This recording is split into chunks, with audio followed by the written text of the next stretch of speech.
We are studying Sri Aurobindo's synthesis of yoga, where he lays out the larger framework of the various systems of yoga and their central means by which they attain to their objective, and then puts them all into a common framework which becomes the foundation for the integral yoga. Broadly, there are three starting points: the yoga of divine works, karma yoga; the yoga of integral knowledge, jnana yoga; and the yoga of divine love, which is the bhakti yoga. All three of which form like a tripod upon which rests the yoga of self-perfection, which is the integral yoga proper. Sri Aurobindo observes that his yoga begins where other yogas end. And we have to understand it in this context, that the goal of karma yoga, jnana yoga or bhakti yoga is to attain to the realization of the self. Having attained to that, the work is done and the yoga is complete. But Sri Aurobindo's yoga begins with that as the first liberation, where having attained to the consciousness of the self, one begins now to turn it upon life, and then takes up part by part every layer of the human consciousness and recasts it in the mold of the self, divinizing each of these layers to make the whole of the human being, consciousness and nature an instrument for the divine consciousness to manifest its divinity, unalloyed, unadulterated, entirely divine in its expression, eventually down to the most material physical level. Such is the large scope of the integral yoga. And in preparation for this, Sri Aurobindo takes up the framework of these three approaches, karma yoga, jnana yoga and bhakti yoga, but now reshapes them with that larger goal in mind. The simple approach for jnana yoga, for example, would be as quickly as possible to get free of whatever comes in the way of awakening to the self. And some of this may simply involve suppressing, cutting off, or setting aside irritants of our nature, habits ingrained in our past evolution, so that we may get to the self as quickly as possible. But since in the integral yoga, the goal is not simply to get to the self, but then to turn upon these very parts and transform them, the approach of the yoga of knowledge has also to be made integral. And so it is the yoga of integral knowledge. And so with the karma yoga and the bhakti yoga also. And this is the reason why, although there are strong parallels between the traditional framework, Sri Aurobindo at each step shows in what way there is similarity, but in what way there is a difference. And the difference primarily begins with our concept of what we aim to realize. And what we aim to realize is not merely the blank, static self, the negative aspect of Brahman, but to realize equally the power and the delight and the manifestation of Brahman in his totality. That being the case, we have necessarily to make corrections at each step of the journey. The second important difference is that each of these layers that we are dealing with will have to be, at some point later, a conscious instrument for the divine manifestation. And therefore suppression, cutting off, elimination are not acceptable. Rather, with each layer of consciousness, we have to recognize what is its true role in the larger scheme of the cosmos. What is it that the divine intends to use this instrument for, and which already we find the clue for in its current evolution. And then, in the very act of the ascent to realizing the self, we turn these instruments and purify them to prepare them and make them fit instruments for a higher consciousness. And in so doing, they become also supports and participants in the overall journey of the yoga. And so, in the current discussion, in the yoga of integral knowledge, Sri Aurobindo has described how there is the life force which dynamizes the body and which dynamizes the mind, which brings into the mind its own tendencies. The right role for this life energy is to enjoy all that the world and the divine experience has to offer. But when its tendencies are muddied, when its enjoyment is now based on an insecurity, on an incapacity, when it is itself struggling to find its true sense and its completion and its independence, its enjoyment itself is corrupted because of those things. In the very act of enjoying, I fear that I may not be able to enjoy, or that circumstances will change and now I will not be able to enjoy, I might suffer, and so on. And so in the very life energy, because it is fragmented, it is clouded, is already a corruption. And then this life force, as it approaches and activates, dynamizes the mind, brings all of its limitations into the mind's working. And Sri Aurobindo has discussed 3 layers of the mind: the sense mind, the emotional mind, and the thinking mind. Into all these 3, the life energy brings its own mix, its own tendencies, and therefore in the senses we find, rather than simply accepting and receiving and perceiving perhaps the delight behind all experiences of the senses, we begin to attach ourselves to one thing and repel ourselves from others. This tastes good, that is too sharp, and so have an attraction and a repulsion, rather than enjoying the delight of all of these variations of the rasa.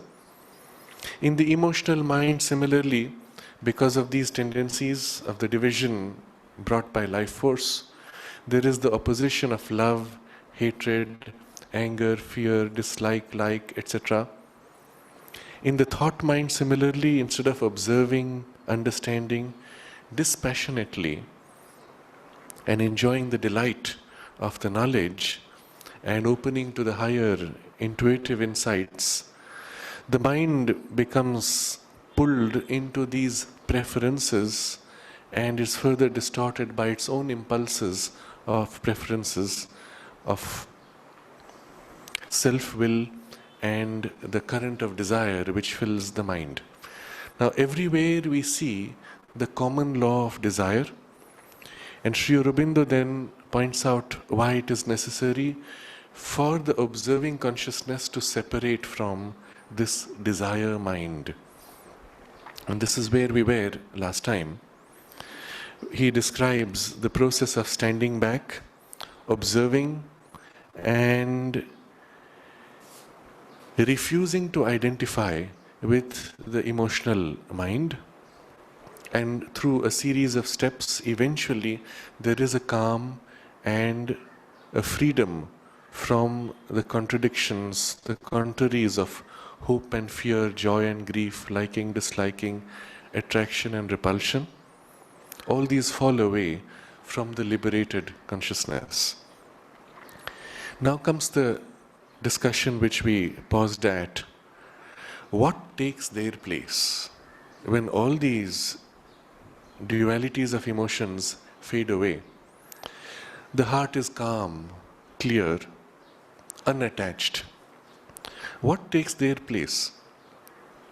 It may be, if we will, an entire calm, silence, and indifference. We could choose that, and we could remain like that. We would not be too different from a statue, perhaps. And there have been many great sages who have lived in this way. Calm, silence, indifference. But this is not enough, Sri Aurobindo says. But although this is a stage through which the soul has usually to pass, it is not the final aim we have placed before us. So this passage will be there. And we have to establish that calm, silence and indifference in the emotions to make permanent the freedom. But then we must continue the journey. It is not finished here. Therefore, the Purusha becomes also the master who wills, and whose will it is to replace wrong by right enjoyment of the psychic existence. What he wills, nature executes. So now the consciousness which is watching is calm, free, perhaps indifferent, can choose, can will, from its base of freedom and calm and indifference.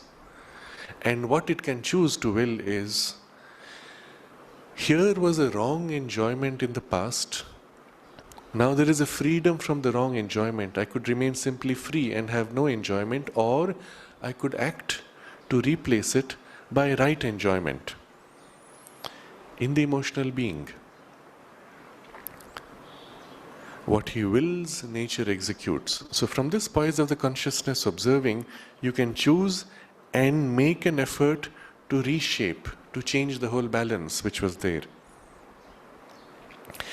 What was fabric stuff of desire and passion is turned into reality of pure, equal and calmly intense love and joy and oneness. The real soul emerges and takes the place left vacant by the desire mind. The cleansed and emptied cup is filled with the wine of divine love and delight, and no longer with the sweet and bitter poison of passion. So the image here is very suggestive. The whole of our emotional being is like a cup.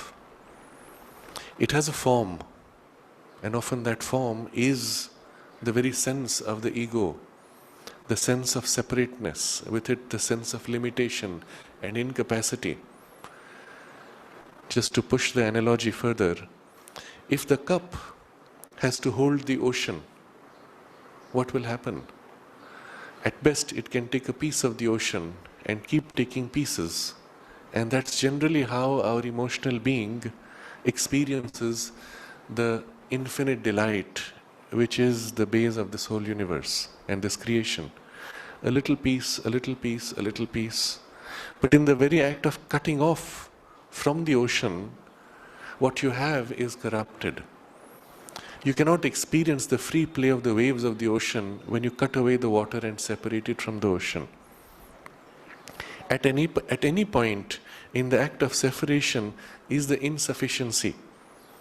Here was a possibility of an extraordinary delight, and you grab and extract a piece of it, and now the delight becomes the very opposite, because it is no more true. It is no more part of its true infinite character. And so it is not possible for a piecemeal consciousness to experience the true nature of reality. But as a first step already it begins to experience something. But what it has to begin with is not even the portion of the ocean of delight.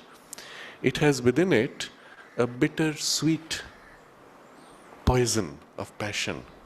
There is, in the past of our animal evolution, this coarse mix of something which is sweet and bitter at the same time, and which is poisonous.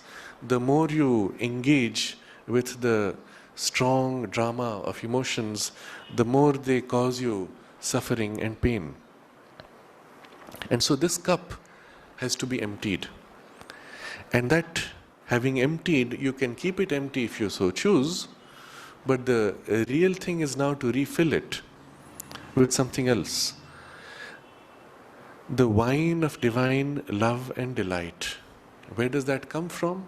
It does not come from the mixed circumstances around, but from the soul within, the true soul coming forward. But there's also another suggestion. He says, the cleansed and emptied cup. Meaning, in the very substance of our emotional nature, which is the cup, there has to be sufficient purification that the old habit will not come back. So there is a cleansing, there is an emptying and then a cleansing. And it is only when that cleansing is complete, when this entire calm, silence and indifference is fully stabilized, that truly the soul's love and delight can begin to fill it without getting once again mixed or corrupted. And therefore, this passage through the calm, silence and indifference is greatly valued. And therefore also, in some traditions, they may accept to stop with it. But we continue and the real soul emerges. But what is it that is happening in the substance of our emotions? He says, the fabric stuff of desire and passion. It is as if the substance of emotions was desire and passion. That is turned into reality of pure, equal and calmly intense love and joy and oneness. What is it that the emotions are meant to experience? Why do we have emotions at all? And it is this: love and joy and oneness are experienced in the emotions. You cannot experience love in thought. You cannot experience love in the body, in the physical substance. But it is in the emotions that you experience the flow of love. And the emotional experience of love can fill the mind and fill the body. But that love is different from the earlier mix which was there. The love here, he says, is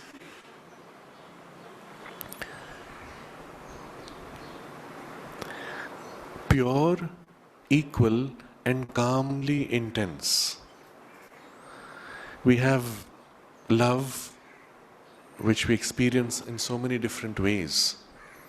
We use the same word in the English language for many different experiences. And so there's a lot of confusion around this world.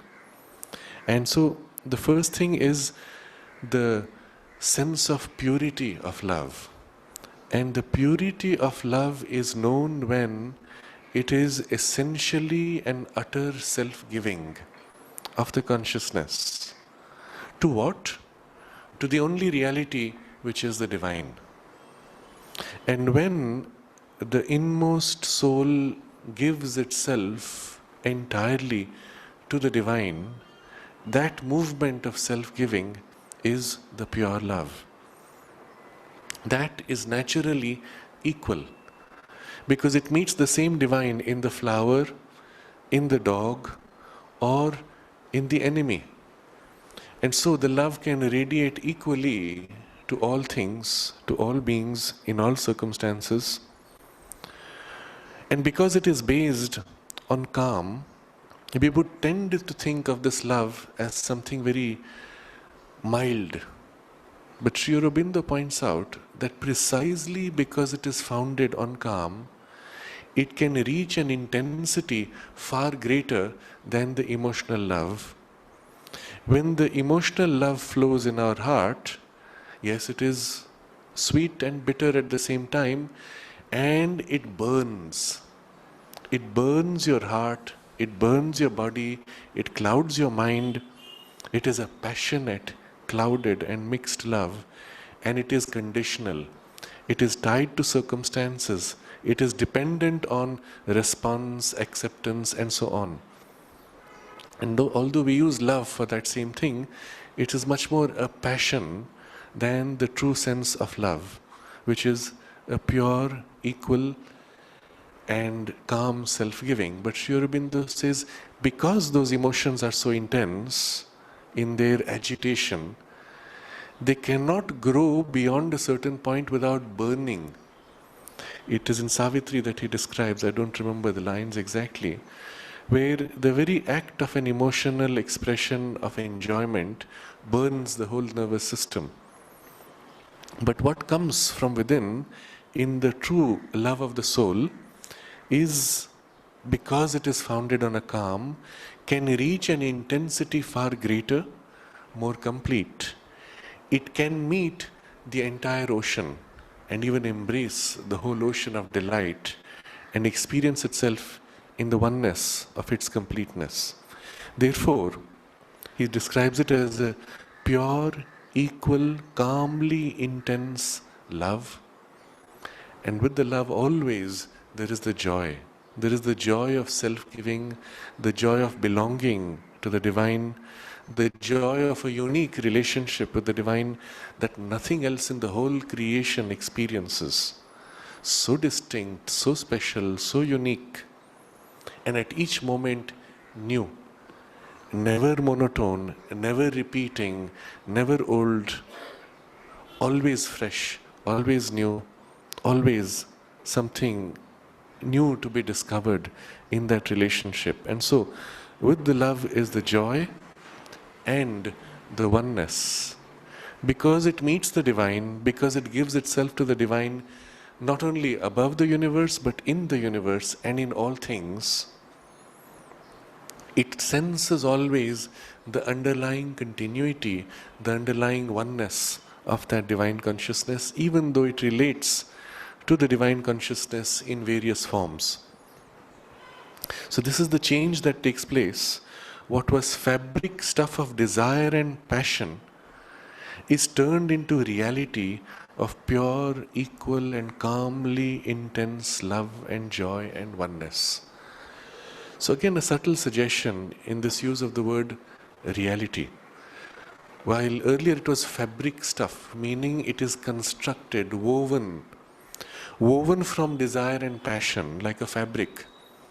And if you break the thread, the tissue itself begins to tear apart.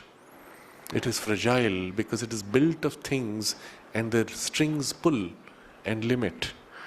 But that is replaced by what is real, what is true and self-existent reality. So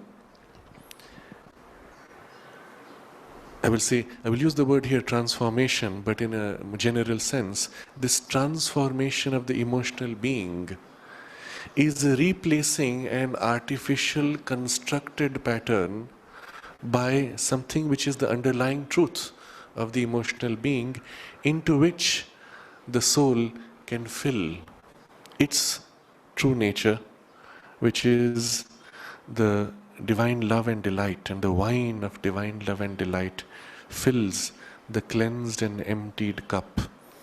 This use of the word wine is also very suggestive, and it goes back to the Vedic symbolism, and which we find similarly reflected in many of the old traditions of the world. In the Greek tradition, similarly, they will speak of wine.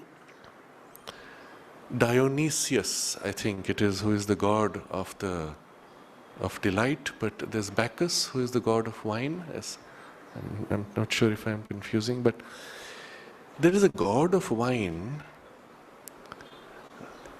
and if you think about it in the way it is commonly understood, well, everything is deified. They made human beings as if human interests into demigods. But the original symbolism goes back to the Vedic image, where the consciousness aspect of the divine, which is the delight, is the one who is embodied in this form.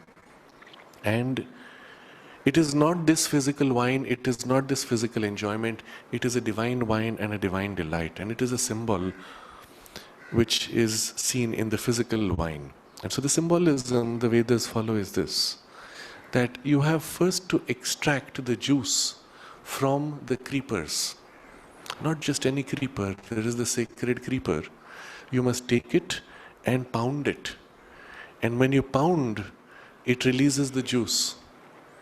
The juice itself must first be filtered to remove the dross, the hard material, and the juice is purified. Once purified, it is offered to the gods. And only when it is offered, it becomes filled with the divine light, and then it is drunk. And the rishis exclaim how it pours through, filling their veins and their nerves with the divine delight. And they are intoxicated by the divine delight. And in that intoxication, they see the divine everywhere. Now you can see the parallel with the physical production of wine, but that is only at the level of the symbol. The wine itself, from which the juice is extracted, comes from the forest of life. And inside all the experiences of life is this juice which is hidden, the divine sap of delight, the rasa, which needs to be extracted, separated from the form, and purified, and then offered to the divine. It is only then that it has become truly the wine. That offering movement is, of course, described as a fermentation. But if you think of the whole experience, everything we do in life, every act, every contact of all the senses, has within, inside the form hidden, the touch of the divine. We do not experience that touch directly because we relate to the form. And so you have to break the form by pounding to extract the juice. So when you look at the flower, oh yes, it's a pretty flower, and already my mind is working. If I am the saleswoman on the street, how much can I sell it for? If I am the devotee, what kind of a garland can I make it? If I am preparing for a social occasion, will this match my clothes when I put it on my hair, whatever form it takes? But we don't meet the thing itself. And so you have to, as if, break the form, cut through the appearance, and see, feel, smell that within this is the divine delight that is playing, which is forming itself to become flower. And so, cutting through the form, we begin to feel and sense the touch of the divine delight. And then it has to be purified and offered to the gods. And the act of offering to the gods, as I enjoy it, if I claim the enjoyment, it is still an egoistic claim which perverts, limits, distorts. And so even the delight is not mine, I offer it to the gods, to the one divine. And in the act of enjoyment itself, when you offer the enjoyment to the divine and not claim it, there is a great freedom and a detachment. There is no scope for the ego to creep in. And the joy is the joy of the divine as he enjoys it within me, and I only participate with gratitude, share in his enjoyment. And it is then in that detachment, lack of personal claim, that we can fully appreciate the divine delight. So there's a whole symbol there of the wine. The symbol goes much deeper. Sri Aurobindo also uses this symbolism in Savitri. When you put the wine in the container, in the crate, in the barrel, and normally they use a special kind of wood which gives it a certain flavor. Over the years that you leave the wine, there is the settling at the bottom of the most dense, used in the Veda also. The whole of the cosmos is seen as the barrel, which is filled with the wine of the divine delight manifesting. But the densest, coarsest, often bitter portion is at the bottom, which is the material world. So all the worlds are formed by the divine delight, but this bitter portion is the matter, the most dense, the most resistance, dark, ignorant. And so the symbolism goes very deep in this aspect also. So we notice how Sri Aurobindo throws in one single word, and with that word there's a whole association and a whole correspondence and a powerful image and suggestion which brings so much. The cleansed and emptied cup is filled with the wine of divine love and delight, because the real soul emerges and takes the place left vacant by the desire mind. So again we could ask, why at all this whole process? Why first have the desire mind forming and then get free of the desire mind by separation, and then let the soul, real soul, come forward and take its place? Why have a cup, fill it with this bittersweet poison, and then empty it, cleanse it, and then again refill with the wine? Why this complication? And Sri Aurobindo explains elsewhere that in the initial process of evolution, out of that universal substance of matter, life energy, and mind, all of which are universal, almost homogeneous because universal, or even when there is particularity, it is unstable, momentary. In that, the divine willed to manifest individuality for the purpose of the play of multiplicity. So if you watch the ocean, you will see waves rising and falling. If you wait long enough, nothing is constant. There is nothing separate. Even a wave which momentarily appears separate and then it lapses back. It does not stay. Can you ever experience in the ocean two or perhaps an infinity of separate beings meeting and playing with each other? Even when a bubble forms, you can say, here's a separate being, but it breaks. And so for the purpose of the play, to have the experience of multiplicity, where many centers of the divine consciousness could play and interact in a collective delight, there was necessity to form an individualized focus which could stay permanently, however permanent is possible. And if it cannot be permanent in the nature of things, well, a repeating permanence also. And so the first effort of evolution is to form this separate individuality, which is what you see in the formation of the single cell. And in the very act of forming an individuality, there is the ego sense, the sense of separation, which protects individuality from losing itself once again, relapsing into universality. It's no use if the individuality is universal to begin with, because it'll never have a chance to develop its own independence. So the ego sense is what creates the separation, and instinctively it wants to preserve its separation. And that impulse continues all through the development of the individuality, through all the levels of consciousness as they develop, through the emotions and the thoughts. And this is why eventually we will have to get rid of the ego sense, which initially was necessary to form the individuality. And it's the same thing here with the emotions. The cup had to be formed, and in the initial formation it was built out of this instinctive ego tendency of survival and self-protection. And therefore all of the emotional tendencies were ego defined, ego directed, ego interest based. And if there was not the ego desire and passion, there would not be movement, there would not be effort, there would not be initiative.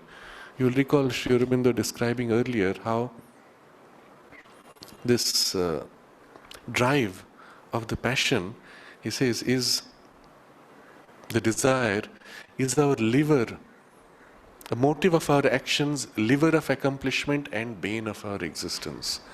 It starts as our driving force, our primary motive. Because I desire, therefore I make effort. But in that very initial need for the desire is the corruption also that is taking place. But it is inevitable if you want to form the individual unit, emerging out of inconscience. It would be a different story if the individual unit was projected from above, already divine, already universal in its consciousness, and concentrating itself now into a narrow individual focus. This is the nature of the angels and the gods. They have an individuality, they have a special function, but they are always bound to the divine will and operating within the limitations of their separateness. There is not the possibility of complete freedom. In order to experience complete freedom in the play, there is a need to break away from that continuity, to experience freedom in separateness, to experience the full possibility of separateness and freedom in separateness, including the freedom to oppose the divine. To pass through that full range of experience will give you an individuality most free, most formed. And so it is in the larger scheme of things inevitable that the formation of our individuality is with this clouded, mixed and wrong movements which are always causing us so much suffering, but at the same time prevent us from realizing our true nature. And that's when the individuality being completed, the individual consciousness says, now I take charge of my own evolution, and begins a process of recasting his own individuality, purifying, clearing, changing and transforming, and connecting the whole, completing the upward evolution by conscious link to the divine consciousness above. Then comes the whole process of emptying the cup, purifying it, and then refilling it with the higher truths, of which all the lower things were symbols and distortions. So, at this point, the real soul emerges and takes the place left vacant by the desire mind. So the word soul, you will recall Sri Aurobindo's use of the word soul. What we understand as the surface I am conscious is the desire soul, formed of this desire nature of my life energies and my mind mixing. This now being removed, the inmost true divine soul comes forward and replaces it. But the two are related. One is hiding behind the other. That is why in our human experience, it is this emotional center where I feel myself to be. I am this emotional person, this desiring person who wants and chooses. Because behind it, deep inside, behind the curtain, is the true soul. And so the sense of I who am is often felt in this region. So the false soul is replaced by the true. And then the passions, even the passion for good, misrepresent the divine nature. The passion of pity, with its impure elements of physical repulsion and emotional inability to bear the suffering of others, has to be rejected and replaced by the higher divine compassion, which sees, understands, accepts the burden of others, and is strong to help and heal, not with self-will and revolt against the suffering in the world, and with ignorant accusation of the law of things and their source, but with light and knowledge, and as an instrument of the divine in its emergence. So Sri Aurobindo is showing us with a few examples how the emotions are now transformed. Each of the earlier emotions we had in their clouded and mixed state, confused by the impulse of desire and passion, each of them represents a deeper truth. And that has to come forward and replace. So he gives the example of the pity. So he has used the word earlier, the passions, even the passion for good, misrepresent the divine truth. They represent but wrongly represent.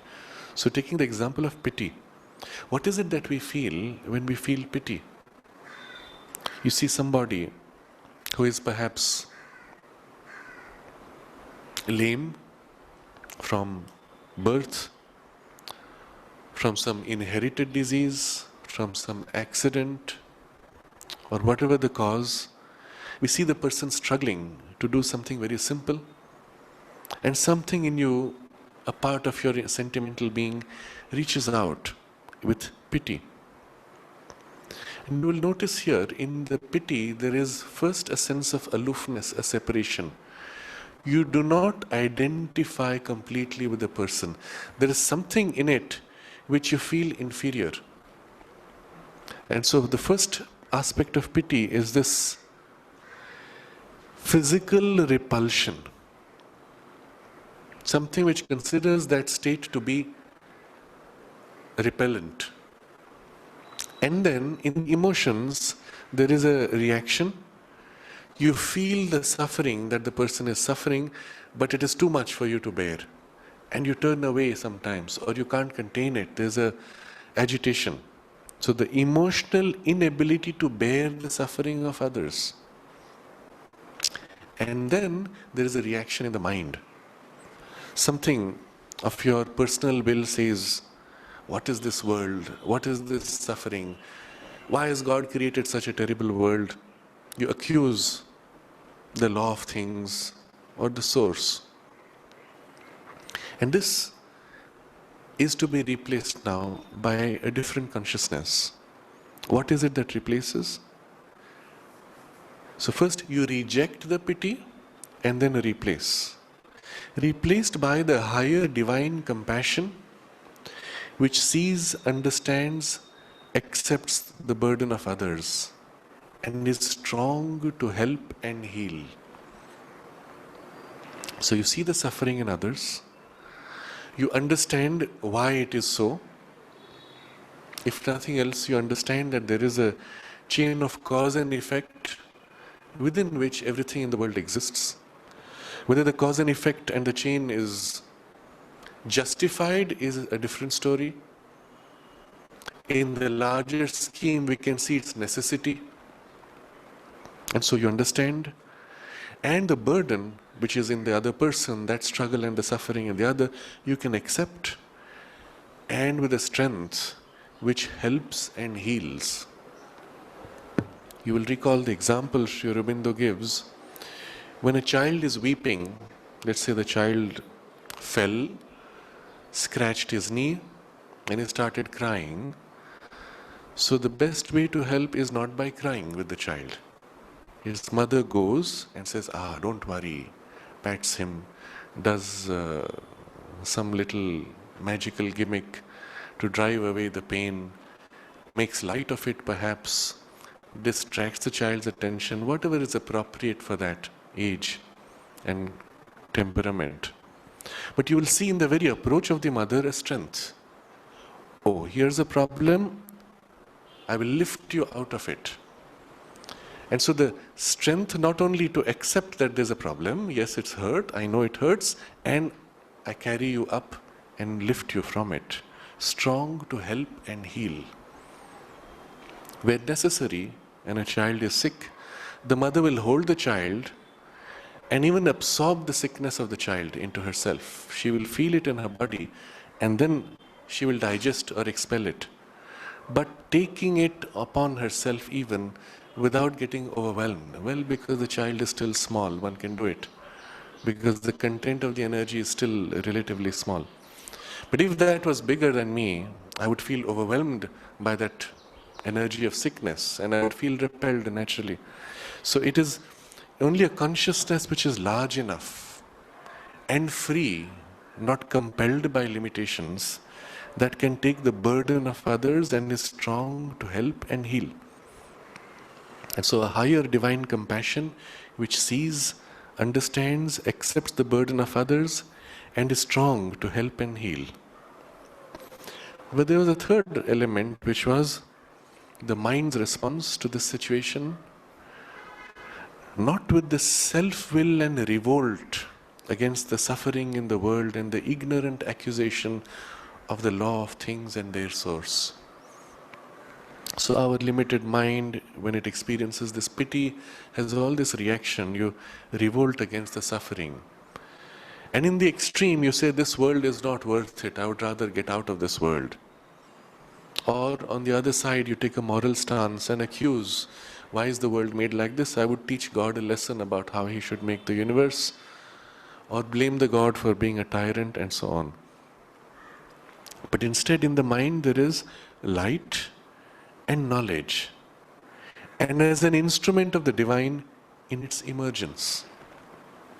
So in the light one sees, one understands the larger scheme of things, the way things are arranged, the way it works, and this is the means by which there can be the emergence of the divine.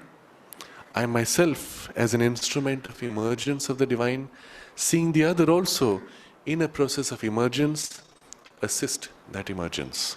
And again, the analogy with the mother and child becomes so obvious. When a child is struggling with a problem, its mother does not blame the child, oh, you are incapable, oh, you are a fool. She says, yes, you are still 2 years old. As you grow older, you will develop the capacity to deal with it.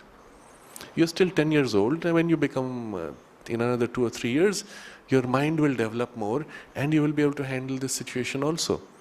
And so the effort is to help in the emergence of the higher and diviner possibilities, not only in ourselves, but in circumstances and in others, and especially in the one who is now constrained and unable, rather than getting into this revolt and accusation. So this is one example Sri Aurobindo gives of how the emotions are replaced, transformed. So too, the love that desires and grasps and is troubled with joy and shaken with grief must be rejected for the equal, all-embracing love that is free from these things and has no dependence upon circumstances and is not modified by response or absence of response. So here is the love that we have in our emotions, which desires, which grasps, which is troubled with joy and shaken with grief. That's the nature of the emotional human love. First of all, it desires. What it loves, it desires. And Mother describes many gradations even of that expression of desire. At its worst, it claims completely to the point of suffocating its object of desire. At its best, it still claims its right to love, even if there is not a response. It still says it must assert its right, but it is a claim, it is a desire, and it reaches out to grasp. When it has joy, the joy itself is agitated, it is troubled, it is not clear and calm. There is always a restlessness and a disturbance which ends in exhaustion. And then, on the other side, if it is not accepted, if it is rejected, or if it loses its object, it is the grief which overwhelms and shakes up. Suddenly now, the world is not worth living. The world is such a terrible place. And then when the love comes back and is momentarily fulfilled, it is again excited and troubled with the joy. So this particular form of love must be rejected, to be replaced by what? The equal, all-embracing love. So first character is that the deeper love which comes from the inmost soul is equal. It feels the love for all things, although it may be unique in relationship with all things. As, for example, to take the analogy of the example of the mother who has, let's say, a dozen children. Does she not love one of them? They are all her children equally. But with each she has a different relationship, and according to their temperament, according to their stage of growth, according to the past of the relationship, it is unique, but it is there for all equally. But here, because this love is essentially going to the divine, it meets all things. There is nothing which it does not meet equally. And all embracing, to all things that can experience that sense of embracement, although the quality is unique.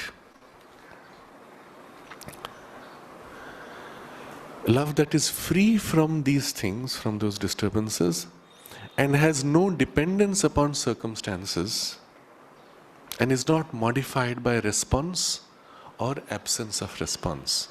So while the emotional love was dependent on circumstances for its fulfillment, for its joy or its sadness, this love is because it loves. It is not dependent on any circumstances. Its love is for the divine.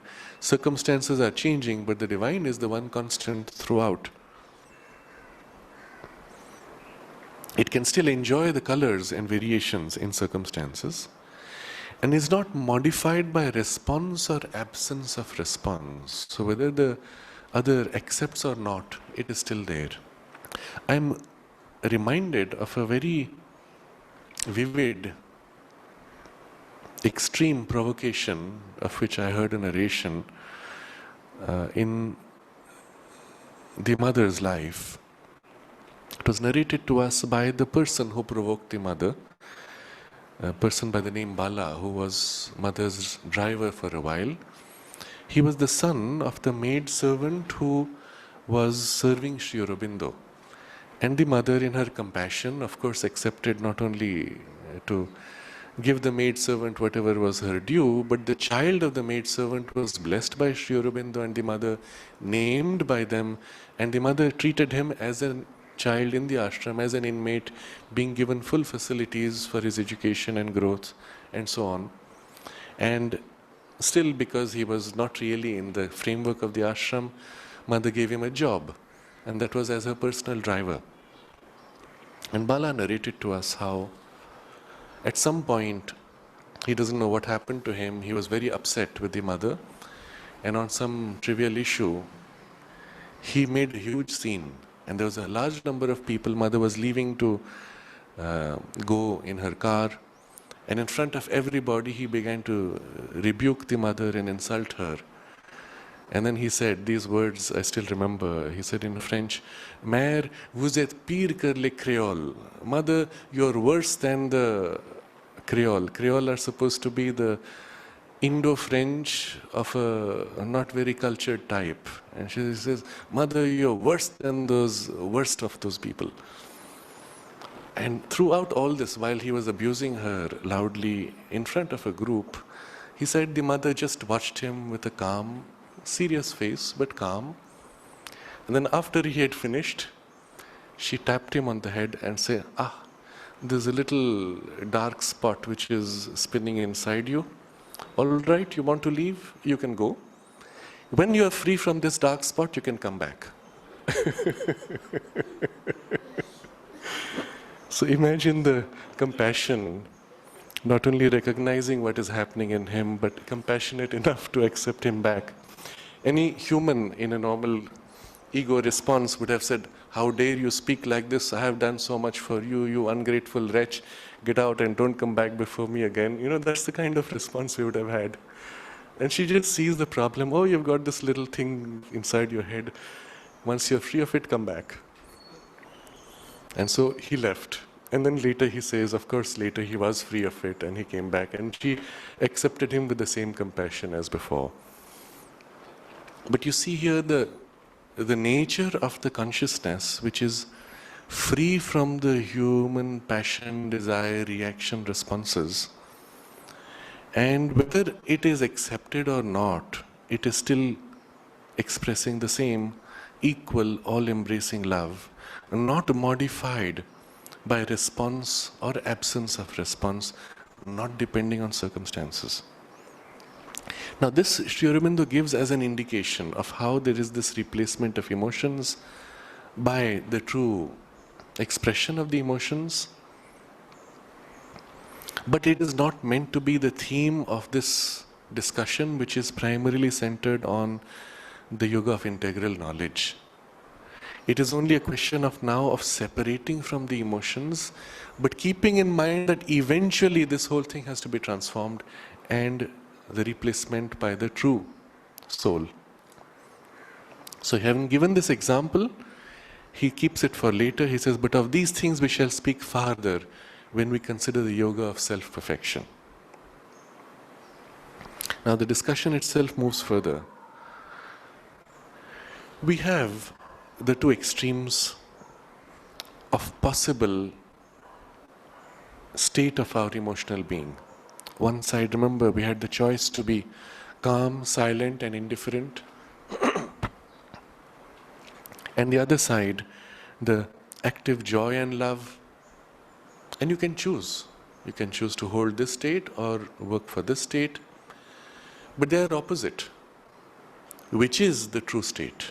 Which is it that is intended in the larger evolution? You can't say, I choose this, someone chooses that, but each then says this is how the divine is meant to express. So he deals with this question. In the same way as in the previous chapter, when dealing with separation from the physical body, we found that there was a possibility to make the body absolutely quiet, free from any disturbance, but then the question came whether it should be inaction or action.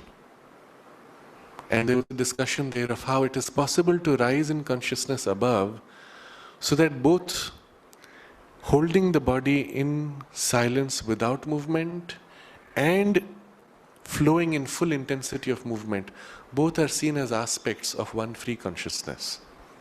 And he draws on that analogy. As with action and inaction, so it is with this dual possibility of indifference and calm on the one side and active joy and love on the other. There also with action and inaction, the base was an equality of consciousness. In fact, we saw it was necessary to pass through the training where the body can be taught to be absolutely still without any disturbance and agitation. And if you have not attained to that, you are not ready for the higher possibilities of action. You remember he says, the power to do nothing, I go back to the previous chapter, the power to do nothing, which is quite different from indolence, incapacity or aversion to action and attachment to inaction, is a great power and a great mastery. The power to rest absolutely from action is as necessary for the Jnana Yogin as the power to cease absolutely from thought, as the power to remain indefinitely in sheer solitude and silence, and as the power of immovable calm.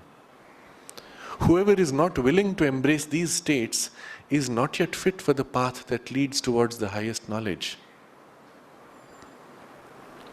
But he makes a clear distinction from inertia and incapacity, which is a different story. So he draws that correspondence now. Here in the emotional consciousness, similarly, there is this apparent contradiction or dual possibility. And the answer Sri Aurobindo gives is equality, not indifference, is the basis. Equal endurance, impartial indifference, calm submission to the causes of joy and grief without any reaction of either grief or joy are the preparation and negative basis of equality. But equality is not fulfilled till it takes its positive form of love and delight. So the foundation common here is of equality. Whatever may happen, in your consciousness, there is no reaction. In one of the letters, Sri Aurobindo defines equality like this. Equality is to remain unmoved within. Somebody gives you a knock. There's a blow. In the body, there's a reaction. There is a pain. For you to remain unmoved within is equality. You cannot say externally there won't be a movement, because you get a blow, your hand moves. In the hand there is a swelling, there's a reaction in the body. Similarly, even there may be an emotional reaction to the pain. But behind that, within you, something remains unmoved. That is your foundation of equality. But the equality itself, and there's a longer discussion on this in the later Yoga of Self-Perfection, where he speaks of equality and its negative aspects, and then its positive aspect, which is action of equality, where in equality and through equality there can equally be action. It is not a passive state. So here he discusses these two aspects. First is the base of the negative basis of equality is built on equal endurance. Whatever happens, you endure with equality. Impartial indifference. Whatever it may be, positive or negative, you remain impartial to it and indifferent to whether it's negative or positive. You accept. Calm submission to the causes of joy and grief. As the joy comes, as the grief comes or goes, you accept, right? This is part of a process. This is the chain of cause and effect. I calmly accept that is how things are in the current organization in nature. And with this, you build the base without any reaction.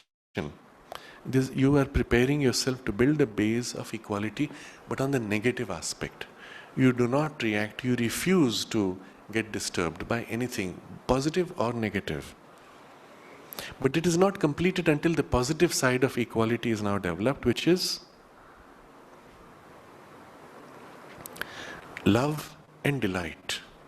And so the first freeing from the old reactions by the negative side of the training, and then filling in the positive, which brings the love and delight, irrespective of what happens. Even if there is a painful situation, grief-causing, conflicting problem, something within you is always filled with love and delight. It may deal with the problem as necessary, it may put forward a serious front where necessary, but within it is never disturbed from its poise of love and delight. That's when the positive side is completed in equality. And now he quickly summarizes the different layers of consciousness of the mind, how they respond in this situation. The sense mind must find the equal rasa of the all-beautiful. The heart, the equal love and ananda for all. The psychic prana, the enjoyment of this rasa, love and ananda. So in these three parts, Remember, the sense mind is the part where all the influences are coming in through the senses, and its proper role is to take the rasa and pass it on to the higher layers for the enjoyment. Everything you accept as equally at the level of the senses. As you are cycling through, or as you're walking in the garden, you have the perfume of the flowers, and then suddenly there is the sour smell from the nearby gutter. Instantly there's nose wrinkles, and you block. But it's possible in the senses to train oneself. Here you had the flowers, there you had the stench from the rotting water, and you say, this is also interesting. This is also part of the play of the sensations. In the senses itself, you can accept equally. The mind may still give value, but the senses can say, this is also a different thing. In fact, you will see this in little children. Before the strong emotional responses are developed, everything is equal cause for curiosity and exploration. And it's the parents who then react strongly and say, don't touch that, that is bad smelling. But the true experience of the sense mind is to see all senses, all forms, through those forms, the all beautiful, the one divine and its beauty, and the shades and colors of his beauty, and the rasa equally. And in the emotions, in the heart, the equal love and ananda for all. That is, for all things, there is the love and that delight. And then in the life energy, remember, which is the kinesis, the moving force in us, the enjoyment of this rasa, love and ananda. So you experience love, but you enjoy the love in the life energies. You experience the love in the emotions, and in the senses you see the beauty of everything. And this is the nature of their true functioning. This, however, is the positive perfection that comes by liberation. Our first object on the path of knowledge is rather the liberation that comes by detachment from the desire mind and by the renunciation of its passions. So first we have to get to the liberation, and from the liberation this positive perfection is to be attained. And so right now our focus is still on completing the liberation. But he has shown you where all this has to go. If he did not show us this, we would have concluded that to become completely indifferent and without emotions is the true freedom. And so to prevent that wrong idea, he has shown us where the further development will be. But now we continue with the actual focus. And this brings us to the last 2 paragraphs of this chapter. Remember, this chapter is dealing with the release from the heart and the mind. So in all of the stages so far, first we separated from the body consciousness, I am not body. Then we separated from the emotions, I am not life energy and emotions. But then who is this I that experiences separation? It is still a part of the thinking mind. The mind stands back, self-aware, separating from these things. And so now finally we have to complete a separation even from this part of our mind. Who will make that separation? This is the tricky part. If I say I am not thought, what am I then? Who is saying this? It was easy enough earlier when I said I am not emotions, I am the thinking mind who is not emotionally disturbed. But when I say I am not thoughts, who is saying this? Where am I separating myself to? So eventually this will lead to the self, but right now I don't know self. So how am I going to manage this part? And so he gives a very practical transitional passage through which we will get to the deeper truth. So now this is the discussion ahead. The desire mind must also be rejected from the instrument of thought, and this is best done by the detachment of the Purusha from thought and opinion itself. Of this we have already had occasion to speak. when we considered in what consisted the integral purification of the being. So this is the immediate next step. Remember, we separated from the sense mind's mixture, emotional mind, and then there is the thinking mind into which the desire has formed, and this desire mind itself as a life energy working in our mental consciousness must be rejected from the instrument of thought. And this is best done by the detachment of the Purusha from thought and opinion itself. You notice in your thought, the primary driver of thinking is the habit of desire. And the primary habit in the thought is to flow along and attach itself to opinion. So desire drives you, and you attach itself to habitual knots, which you call your opinions. By what do you form your opinions? Based on something someone said, based on one narrow experience that I had, based on a preferred way of thinking perhaps. I like to think that everybody is a crook. So in my opinion, that is going to color all my thinking. Because somebody told me that so-and-so is a bad person, therefore now I am opinionated. Because I once had a bad experience with, let's say, a lawyer, I say all lawyers are liars. It's a common joke. In the South India, they have a certain accent, and they will speak of lawyer as liar. And that's the accent. And they will say, I am a liar by profession.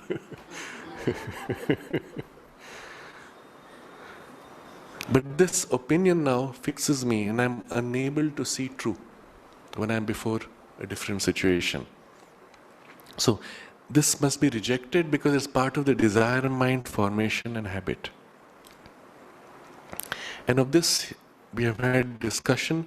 You will recall when he was defining what is meant by integral purification of the being, and there was a whole section on what is required to purify the mind of its wrong understanding. And there was a whole chapter titled The Purified Understanding. You will recall just quickly to look at some lines from there. The first cause of impurity in the understanding is the intermittence of desire in the thinking functions. The desire itself is an impurity of the will involved in the vital and emotional parts of our being. So this was the first thing. When your emotional desire mixes with your thoughts. And there was a whole discussion also on how the heart must be freed from the subjection of the cravings of the life principle and so on. The second cause of impurity in the understanding is the illusion of the senses and the intermittence of the sense mind in the thinking functions. That is, the data itself of our senses is corrupted, and that is corrupting the thought process. If I see wrong, if I hear wrong, then obviously my conclusion is also wrong. The sense mind therefore must be stilled and must be taught to leave the function of thought and judgment to the mind. The sense mind should not be judging. And then the third cause of impurity has its source in the understanding itself and consists in an improper action of the will to know. Because it has unequal reaching after knowledge, which distorts partiality, attachment, obstinacy of ideas and opinions, clinging to fragments of truth, not accepting other parts, clinging to predilections of knowledge, repelling knowledge which does not agree with your temperament, etc. And for that the remedy was perfect equality of the mind. Now all of this was part of a discussion we've been through, and so he does not repeat. But you see here how all that discussion fits in very clearly with the rejection of the desire mind from the instrument of thought. For all this movement of knowledge which we are describing is a method of purification and liberation whereby entire and final self-knowledge becomes possible. A progressive self-knowledge being itself the instrument of the purification and liberation. So now comes a great insight. All of this movement of knowledge which we are describing, to become conscious of this, to separate this from the mixture from other parts and so on, this whole thing is a method of purification and liberation, whereby a true self-knowledge becomes possible. By separating what is the mixture, what are you doing? You're becoming aware of yourself more and more essentially, more and more truly, more and more completely.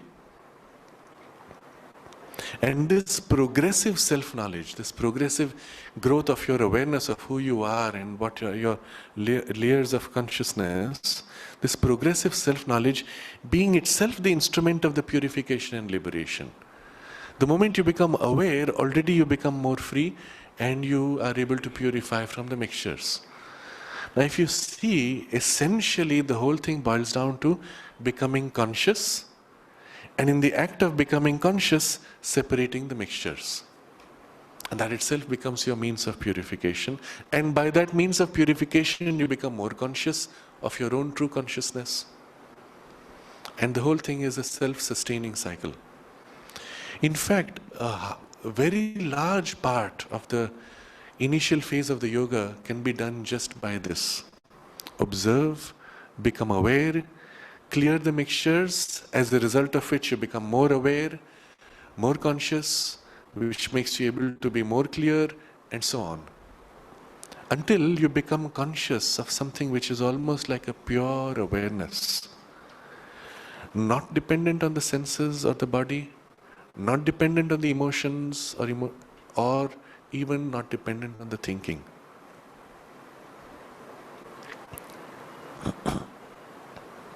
So, the method with the thought mind will be the same as with all the rest of the being. The Purusha, having used the thought mind for release from identification with the life and body, and with the mind of desire and sensations and emotions, will turn round upon the thought mind itself.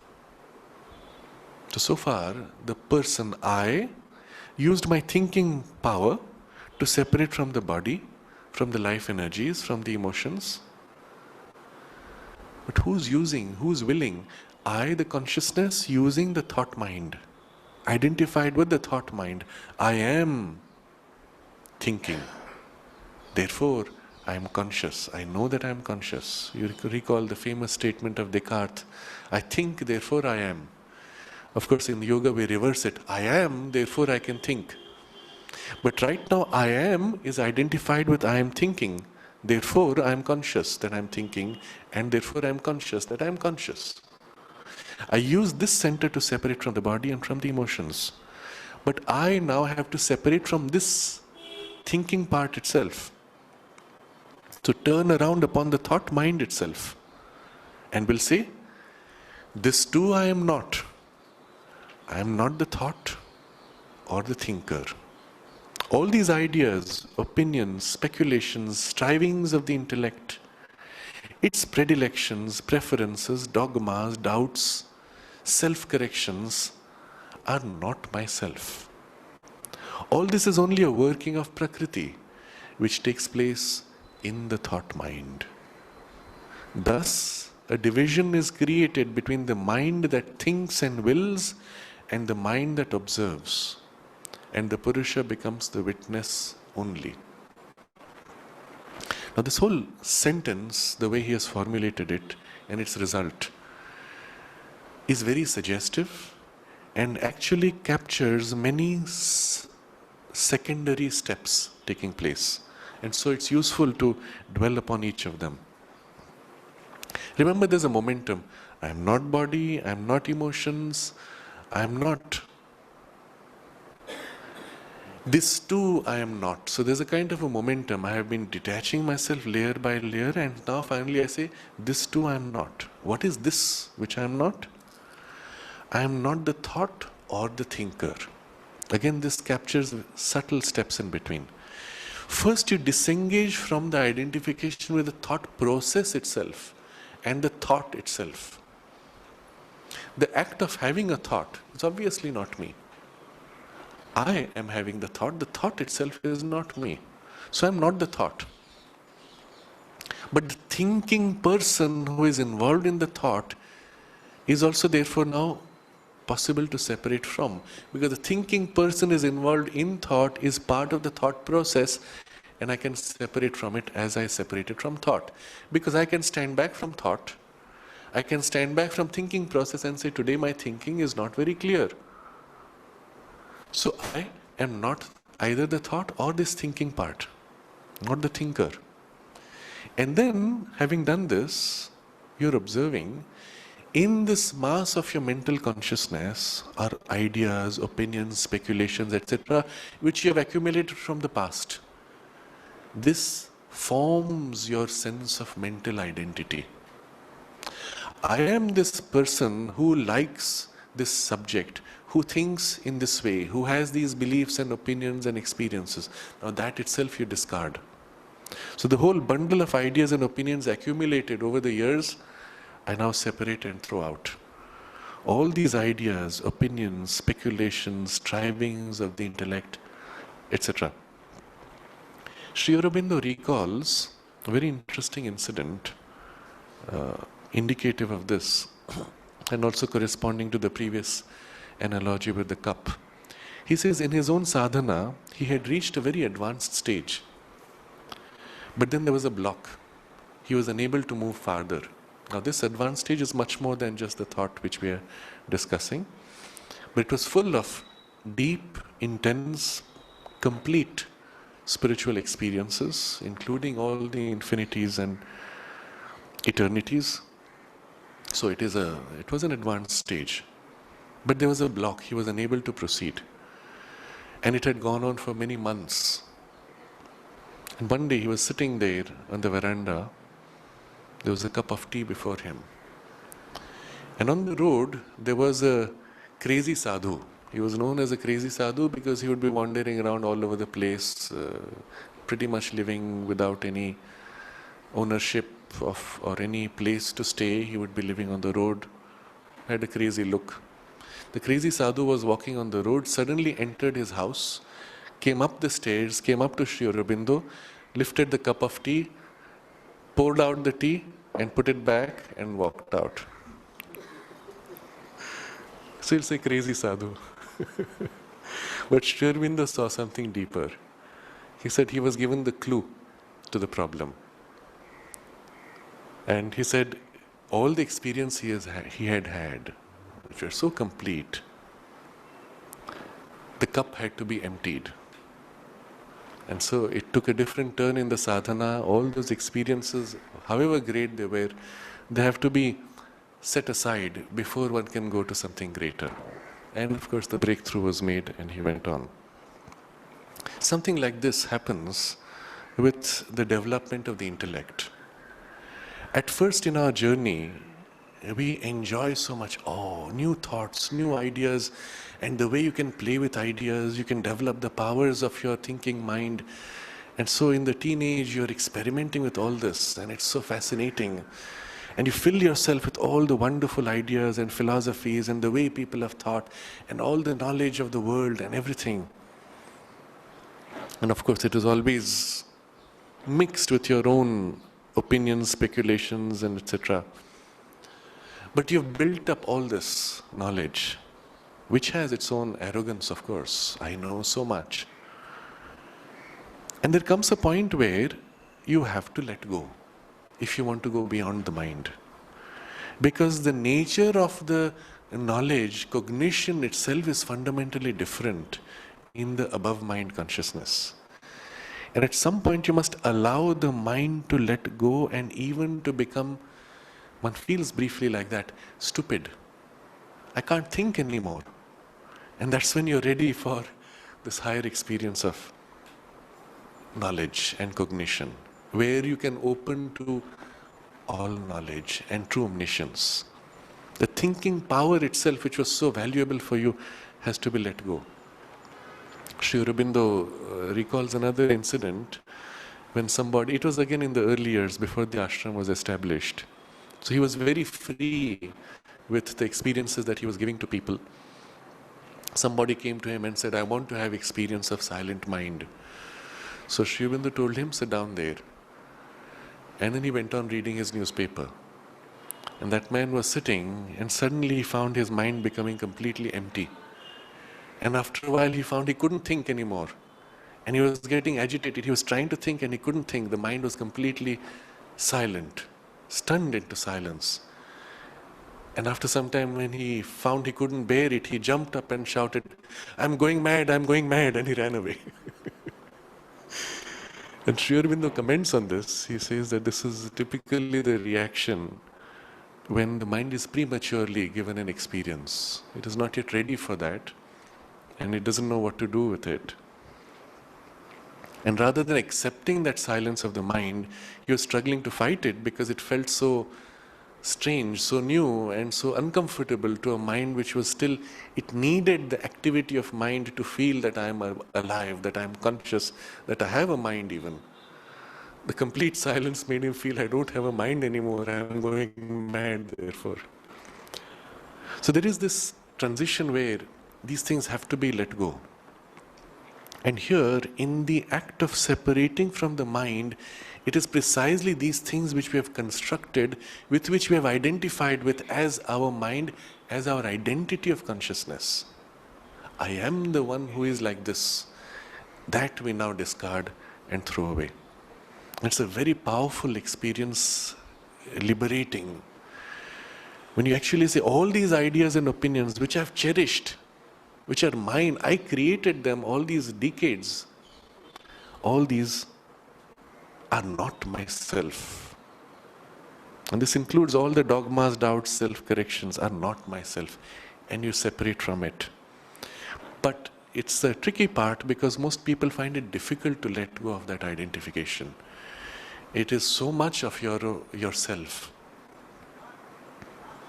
But when it's done, all this is only a working of Prakriti which takes place in the thought mind. And you even reject all the wonderful things which you valued because they're just a working. It could have been a different way and a different way. And each person's mind, it is completely different. It's a working of a universal Prakriti taking place a specific form within this mind space in the thought mind. And you reject it. And at that point what has happened is the consciousness rejecting becomes not a thinker but merely observer of all this rejected mind space of thought mind. Thus a division is created between the mind that thinks and wills and the mind that observes. And the Purusha, that is the person who is leading the whole effort, the Purusha becomes the witness only. I am simply aware, and the awareness is witnessing. What? Everything. Including things happening in the thought mind, including things in the emotions, including things in the life energies, including things in the body, through the senses, in the world, in my own biology, psychology, personality. All this is only working of one Prakriti, massive, multi-layered, multifaceted working of one energy of nature. He sees, he understands the process and laws of his thought, but detaches himself from it. So at that point, it does not mean thoughts have stopped necessarily, though that also may often happen spontaneously. But the thoughts may go on. I do not accept these as myself. And you notice that this is the process, this is how thought forms, this is how opinions form, this is what's happening, but I am not these. Then, as the master of the sanction, he withdraws his past sanction from the tangle of the mental undercurrent and the reasoning intellect, and causes both to cease from their importunities. he becomes liberated from subjection to the thinking mind and capable of the utter silence. So now comes again the key idea. This observing consciousness is always secretly the master. Purusha is Lord, master of the energy, of activity, of Prakriti. So as master of sanction, he withdraws his past sanction from the tangle of the mental undercurrent and the reasoning intellect. So, two things, mental undercurrent, reasoning intellect. And on both of these, there is a past sanction. And because the past sanction was there, they are still continuing. Now, this is something we have to understand more deeply. Mental undercurrent is this substance of the mind and the waves of activity on it. You go to sleep, but this activity of the mind which often becomes the cause of the dreams. You're sitting idle, waiting for somebody, and you'll find your mind is again going agitating, wandering this way, that way. If you detach yourself and observe, you'll find it just jumps in some kind of random chain of associations. But there is an active thought which you have, which takes place above this mental undercurrent, and that is the reasoning intellect. I choose to think about this. I now direct my thought in this direction. I now decide that I have to change the subject of my thinking and move to a different thought. That is a different process. So these are two different layers. While this reasoning intellect is moving around, choosing, or often automatically wandering also, the mental undercurrent may still be going on, and we are not conscious. So you'll notice when you become conscious of what's happening inside the head, I was thinking about this particular thing, and at the back of my mind there was a part which was worrying about something else, and in another part of the back of the mind there was a part which had a mechanical repetition of an advertisement that I saw on TV, and the jingle of it, it's going on mechanically. This other part is worried about something which I have to do by this evening, which I might forget. And in this frontal part, I am directing my thoughts to do this work. If you observe carefully in that mental undercurrent, there can be many different things. I'm just conscious of 2 or 3 perhaps by being extra vigilant, that too. Otherwise, I'm not even aware. And so, often we say, this is, I don't know the source of this claim, but the scientists say that we use barely 10% of our brain power. Of course, they identify mind with brain, that's a different thing, but 10% of our brain power. 90% is going where? In this agitation of the mental undercurrents which are sucking energy. And 10% is where we have this conscious reasoning intellect, which is itself half conscious.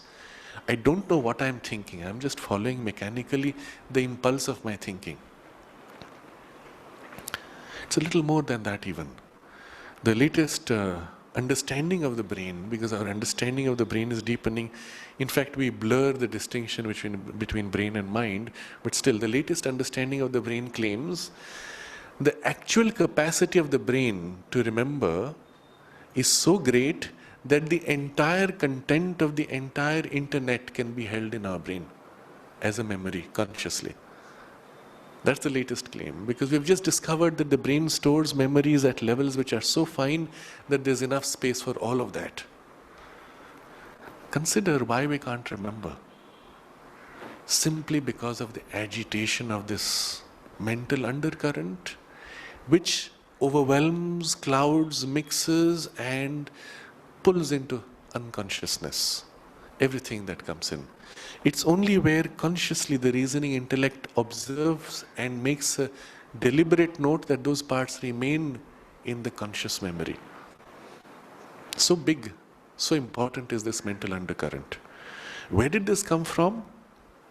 He is using this word, past sanction.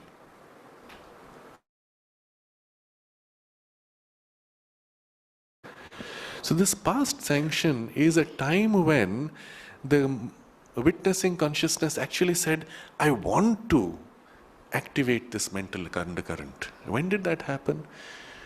If you really want to go back, you will see all the way through evolution, when first the mental consciousness began to form, the mental Purusha wanted to push, develop this, develop this, develop this. When first the possibility of a reasoning intellect began to individualize, and the mental consciousness was pushing, striving, struggling, in the ape, you can see them trying to think and understand. And sometimes very complex thoughts. I recently heard about ape taught sign language, a vocabulary of more than 1,000 words. And it expressed very complex emotions and even sophisticated thoughts. And because it could communicate with sign language, you could actually have a conversation as if with a normal human adult. A normal, say, educated human being has a vocabulary of 3,000 words, of which we use not more than 1,000 in normal conversational interactions of the day. So this ape was quite sophisticated by human standards. The ape was asked, so I think the ape was witness to the death of some other ape, and he was asked, what is death? And through sign language, he indicated it is a black hole. You see, the concept of death itself is something, a kind of a dissolution into something we don't know. So black hole, darkness, unknown, but it is falling into a black hole. So that was the sense of idea. So very sophisticated concepts were there, only it can't speak. And at that point there's a struggle, the Purusha is pushing, wanting to develop. So you could actually go back into the whole evolutionary journey and say past sanction goes back a few million years. But in our own life as children, we have tried so hard to develop these parts. We've tried to develop our power of intellect, to think, to rationalize, to understand, to organize our thoughts. All of those, and the momentum of that past sanction is right now here. So when you suddenly say, I want to stop thinking, here's a new sanction that says, stop thinking. And then very quickly, the old sanction comes and overwhelms. And again, the thinking starts. So a little bit of the new intention is not enough to overcome the mass of the past intention. And here comes a key. It's a very important secret in any work at a psychological level, both internally and externally. Even when you act on circumstances by the power of thought or emotion, unconsciously we're doing that all the time. The very intention that you have to do this work, a whole power of thought energy is put out there. I wish this person would do this. And there's a whole thought energy that goes there, however small, however unconscious. And these are all part of the past sanction. To consciously withdraw that is the secret of disentangling yourself, but also to free yourself from the outcomes which you have done in the past. So let's say for a few years I thought that such and such a thing should happen, and I kept thinking, I wish this would happen. Today I realize, oh my God, it was a wrong understanding. And now I realize it should not have happened. I say, thank God. But I don't realize that all the energy I put in thinking about it is still there pushing. And I need to consciously withdraw it. I remember a friend of mine who was consciously trying to develop this skill, business. He had to get so many things done. He would put up, and then the work would be perhaps now over. And a month or two later, he would find suddenly that thought comes back to him with a strong force, as if demanding attention. And he was wondering, where is this coming from? He didn't realize it was his own thought projection, now having exhausted itself, comes back to regenerate energy. And the correct thing at that point is to withdraw the sanction given to it, dissipate, dissolve the thought formation by withdrawing its energy. Something like that has to happen within us. The old habit of the mind, again getting back into this activity, you have to consciously withdraw that sanction, the old sanction itself. Not just push a new order for quieting. So, then as master of the sanction, he withdraws his heart from the reasoning intellect. In other words, you actually reach in, become aware of this past will that you put for thinking, and now consciously withdraw. No more of this. Enough. Done. Stop. And then you withdraw all the energy from the thought. And causes both to cease from their importunities, coming up without a right occasion, a right purpose. He becomes liberated from subjection to the thinking mind and capable of the utter silence. At that point, you are capable of silence and holding silence.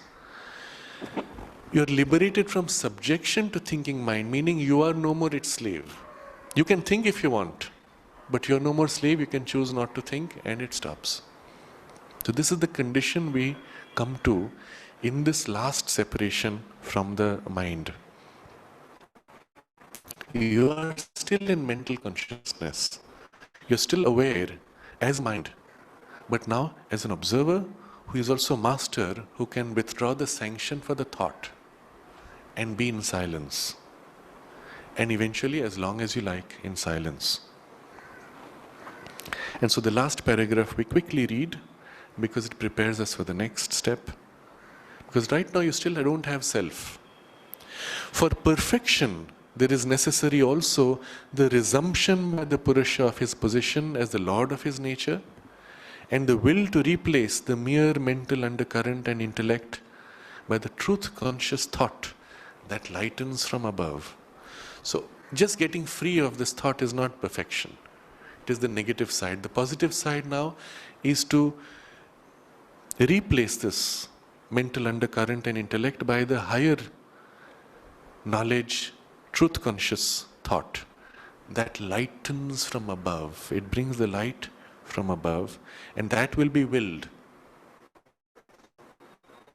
Right now, that's not being discussed. Silence is necessary. In the silence and not in the thought, we shall find the self. We shall become aware of it, not merely conceive it. And we shall withdraw out of the mental Purusha into that which is the source of the mind. But for this withdrawal, a final liberation is needed. The release from the ego sense in the mind. So this is the next step before us from this poise. In the silence we will find the self. Not just become aware, we will become aware of it, not just conceive it. So here is the, again, small steps. You may feel at first, when your mind becomes silent, a sense of a presence. And that awareness itself is awareness of self. However superficially, but it is awareness of self. And automatically at that point, the mind conceives of self. It feels this vastness. It feels this sense of eternity, or it conceives of the self as all this universe and all that is included in it and all that is beyond it. Or such a conception and dwelling on the conception in silence brings you to the awareness of some presence, which is self. But still at that point, it is the mind which is glimpsing the self. And it is the mind which is giving it a frame in which you can hold the idea and the experience. But at some point we will withdraw from the mental Purusha into that which is source of mind. That transition needs release from ego sense in the mind. What is ego sense in the mind? The sense that this is my mind, the rest is not my mind. This is I, the rest is not I. This sense of separation, this sense of gap, and with it, the sense of limitation. So when you say become conscious, you are conscious, your awareness is limited. Become conscious of your mind, you have a sense of a mind space which is your mind space, and the thing outside is not your mind space. So there is still something which is limiting. The removal of that is the release from the ego sense in the mind. And the next chapter deals with it. And when that process is complete, then there is the opening to the self, and from there the realization of the cosmic self, which will be the theme of our further discussion beginning next Friday. So you see here the journey as it has been mapped out. In our practice, as we take these three stations of I am not this, I am not this, I am not this, remember that each time you do it and you think you have reached a certain stage, it is a first level of freedom. After a while, when you are sufficiently established in your current state of observing consciousness, you can make a second round of separating from body, from emotions and mind, and you'll find there were still layers which have got now free. And so one goes through many phases of separation, each time becoming more free. But the goal is not just to become free, the goal is also to fill and replace by something higher. So we will make those efforts also. In our heart, for example, we will invite the presence within, the divine presence, to fill it. In the silence of the mind, we will turn our mind upwards and invite the intuition and the light from above to fill with a higher knowledge. And so in the physical consciousness and the life energies. So even as we do this movement of separation, which is characteristic of the yoga of knowledge, we will also be invoking and opening to the deeper and higher truth, which needs to be filled in even as our consciousness separates from the working of nature. So we can pause here and take up any questions or any comments you have.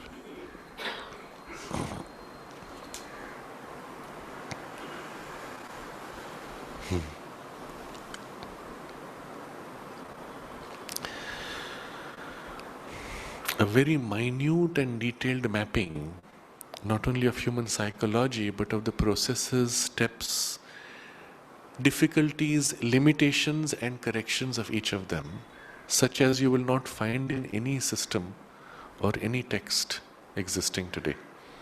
There are many textbooks of the practices of various specialized systems of yoga, but none goes into this kind of depth, not only of the methods and the stages, but in the psychology of human nature itself. And that is the reason why often when you have difficulties, the people who have been through that process and has overcome those difficulties can help you, oh, this is what you do, this is what it is.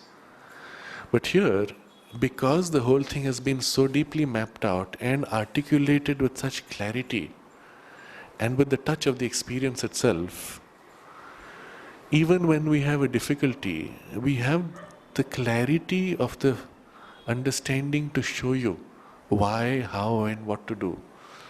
And so although the Guru is not in physical form, he is still present in as a living presence. In the articulation which is so complete, that presence is acting. So in the act of reading itself, often we experience things and find ourselves getting more free, and the clarity comes. It is something unique that should have been gifted to humanity. And many ups and downs and many surprises in the coming decades and centuries, the foundations of this psychology of the yoga and the processes will remain valid for many millennia, until humanity reaches a consciousness which is so far developed that now the problems of the mind and life and emotions are no more relevant. But that will take many thousands or perhaps millions of years. And so the value of this is for a very, very long time.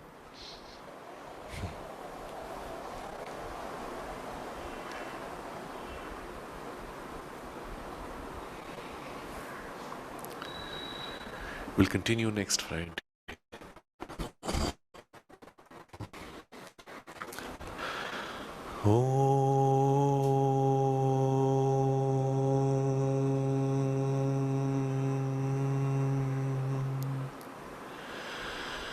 Om.